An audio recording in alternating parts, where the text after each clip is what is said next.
King James II reigned as King of England between 1685 to 1688. James was the last Catholic monarch of England, Scotland, and Ireland, and his reign ended with the Glorious Revolution, which led to the establishment of a constitutional monarchy and a significant shift in the balance of power between the monarchy and Parliament.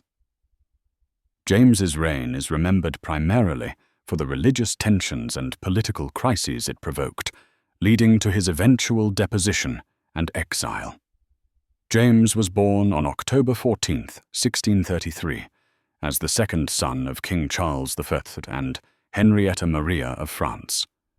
He grew up during a period of significant political and religious turmoil in England, as the conflict between the monarchy and Parliament intensified in the 1640s, culminating in the English Civil War. James's father, Charles I, was executed in 1649, and England was briefly transformed into a republic under Oliver Cromwell. During this time, James and his family were exiled to mainland Europe. James was raised in a Catholic household, which would later shape his policies and his relationship with the English population. Although he was a devout Catholic, his early life was marked by the political and religious complexities of post-Civil War Europe. He spent much of his youth in France, Spain, and the Netherlands, where he observed the dynamics of royal courts and military strategies. James's experiences in exile informed his later political decisions, particularly his stance on royal prerogative and his belief in the divine right of kings.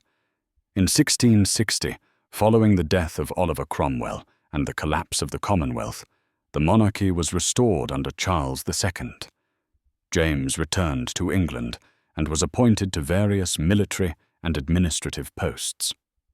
Over time, he became an influential figure at court, although his Catholicism made him unpopular with many Protestants in England. Despite his religion, he held high positions in the royal army and served as Lord High Admiral, overseeing England's navy. However, his personal beliefs were a constant source of tension, particularly as England's Protestant establishment viewed Catholicism with suspicion. James ascended to the throne in 1685, following the death of his brother, Charles.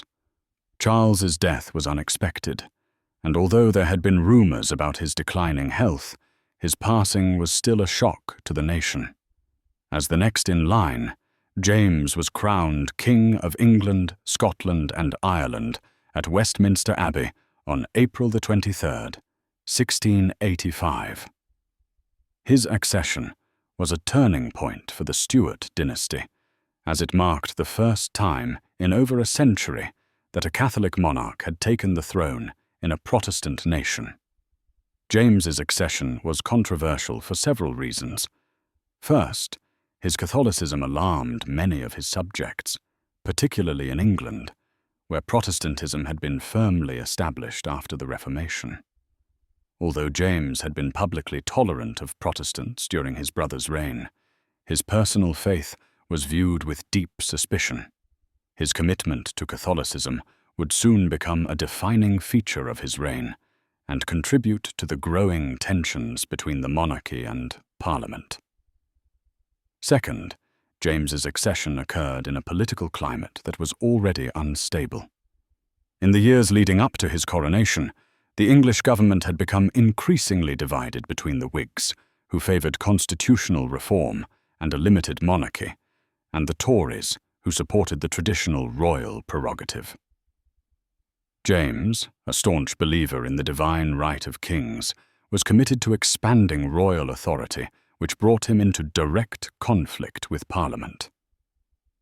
Moreover, the increasing influence of France under King Louis XIV, who was also a Catholic monarch, complicated James's position on the international stage.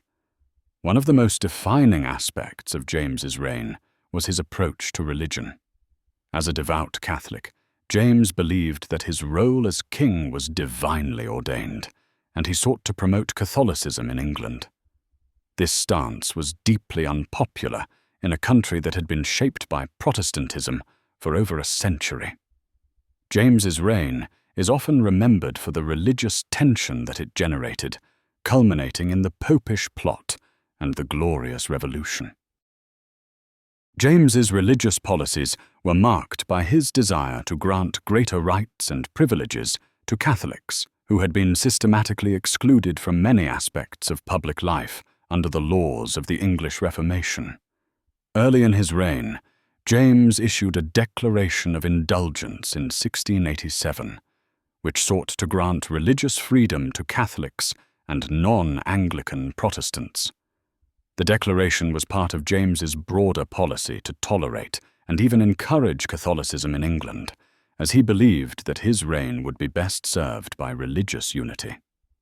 This declaration of tolerance, however, alarmed many of the Protestant majority in England, as it was seen as an attempt to reintroduce Catholicism into public life. In response, Parliament forced James to withdraw the declaration, and tensions between the king and Parliament escalated. Many Protestants feared that James was laying the groundwork for the establishment of Catholicism as the state religion. His actions, including appointing Catholics to high government positions and the military, further exacerbated these fears.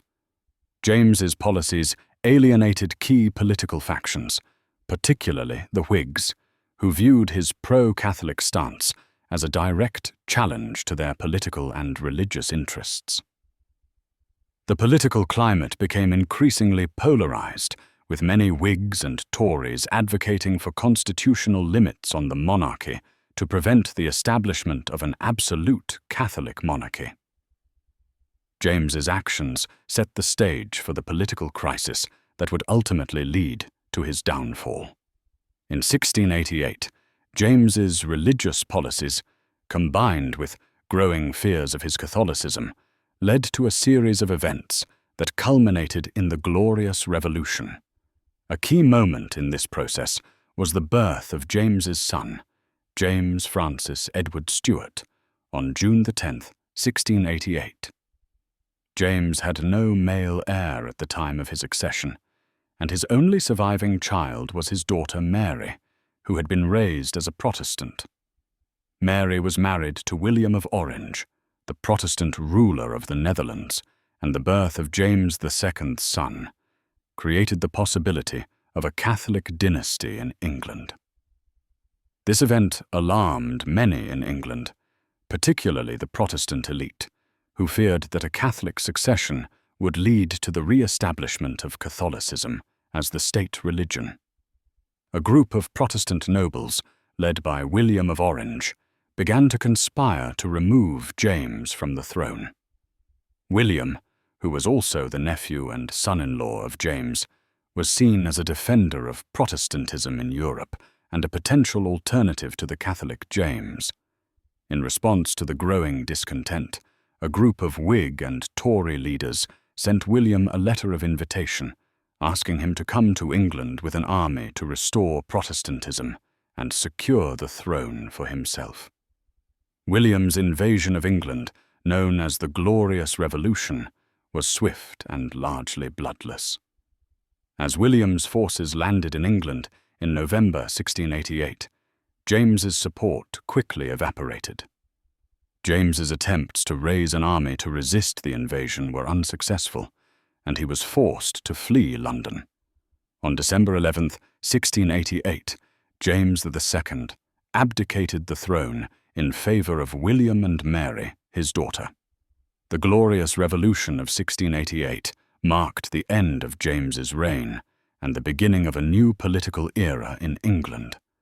The revolution resulted in the establishment of constitutional monarchy, with William and Mary assuming the throne as joint monarchs.